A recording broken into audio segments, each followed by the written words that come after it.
Cornerback play for the Minnesota Fighting Vikings this year has been a little suspect, but hopeful going forward with all the young guys involved. And then this offseason, like, they punted on Rhodes and Waynes and Mack for cap purposes. But also, I mean, people forget that Rhodes and Waynes were ass. Like, they were straight booty in 2019. But then you drafted Dantzler and Harrison Hand and Jeff El Jefe Gladney. They certainly showed promise at times for the future going forward. I think they're going to be phenomenal pros in the next couple seasons. And then you had guys like Holton Hill and Mike Hughes, who were supposed to be your starters, the guys that you're relying on so that the rookies don't have to be on the field right away. They were injured bad, and just horrible, right? So Mike Hughes on IR, Holton Hill was let go. Yeah. So many injuries, learning Zimmer's complex secondary scheme, as well as no OTAs, no rookie camp, no preseason games. It sort of made sense why the Vikings were a little slow out of the gate, as well as they had a huge disadvantage this season just because of all the roster turnover and young players. But like we said, an extremely strong finish. Gladney was up and down, finish on a high note against the Lions. Harrison Hand needs to play more. Absolutely. The kid is a playmaker, 38 special, as well as third-round pick Cameron Tiny Dantzler was easily the best rookie cornerback in a deep cornerback class this year. I love it. Absolutely love it. But the question is, so what about 2021? You find rolling all three of the rookies out there? I am to a degree, but if you can improve, why wouldn't you? And I'm not talking about just throwing more draft capital at another rookie cornerback, especially a high drafted one. The learning curve is still going to be steep, so you'd have the same issues that you had this year with the young guys, but next year repeated. So with players returning from injury, the defense rebuilding, as well as special teams not being trash, I think the Vikings will be contenders. Now, with the cap potentially not crashing with the 17th game, as well as Rob Brzezinski doing wizard things with the cap, could the Vikings be players in free agency if they wanted to? Absolutely. And yes, O-line, Joe Thuney, no matter what. Interior defensive line, go all in for Leonard Williams. But should the Vikings consider bringing in a veteran cornerback to help bridge the gap between the young guys, since they do seem to be in the Derby in 2021?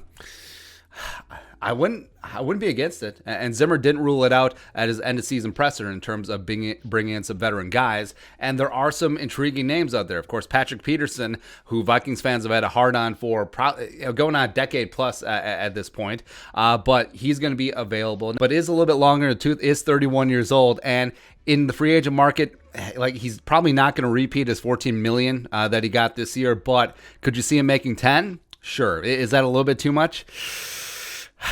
It's up there. And then, of course, Xavier Rhodes. So Xavier, who was let go by the Vikings last year, signed a one-year, $3 million deal with the Colts, resurrected his career. He's going to find a payday somewhere. Now, Xavier Rhodes, in Zimmer's scheme, 2017 first-team All-Pro. And yeah, they weren't singing the sweetest notes at the end, but a lot of that had to do with the obtuseness of Zimmer, as well as on Xavier Rhodes' part.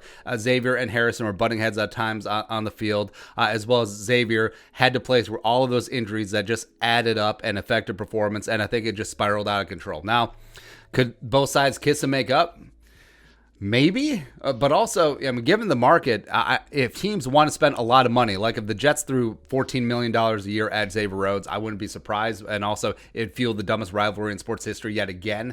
Sure. But then, if you want to go a little bit younger, you got J.C. Jackson of the Patriots, 25 years old, was a restricted free agent this year. Now, the question is, he's been good for the last 3 years, but you do have to factor in Stephon Gilmore, where it's really easy to look good when you're consistently going up against the other team's second best. It's Alvin Harper syndrome, where Alvin Harper was a great wide receiver too for the Cowboys because Michael Irvin was taking up all the attention, and then he signed a big free agent deal with the Bucs, and he was terrible.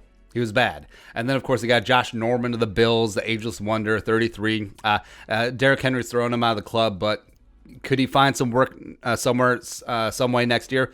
Probably. Mac Alexander. Now, I would be open to Mac Alexander coming back, but the question is, would Mac want to come back? He's sort of left with unhappy with the organization, but played well this year.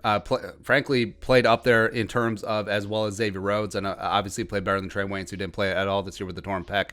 Then also Richard Sherman, who I would not be on board with, is older, not a scheme fit, and likely is going to be the most expensive of any guy on this list. Maybe not as expensive as potentially Patrick Peterson or Xavier Rhodes, but who knows? So taking the field, with Cameron Tiny Dancer, who's one of the best young up-and-coming cornerbacks in the league. And then you have a veteran starting opposite him in base. And then you rotate in Jeff Gladney in the slot in nickel. And then you got Harrison Hand and Chris Boyd and the remnants of Mike Hughes, who should be returning punts. And then maybe some other young guys, TBD, as depth.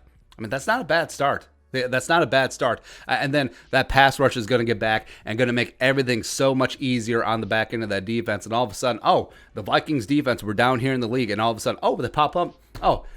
Overnight success. Amazing.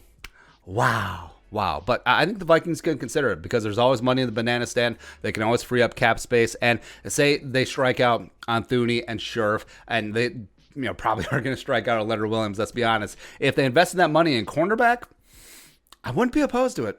I wouldn't be. But overall, what are your thoughts? Vikings veteran cornerback, free agency, let us know in the comment section below. Subscribe for daily Vikings takes. Want to support that work, post on the Venmo. But until next time, Skull Production Value.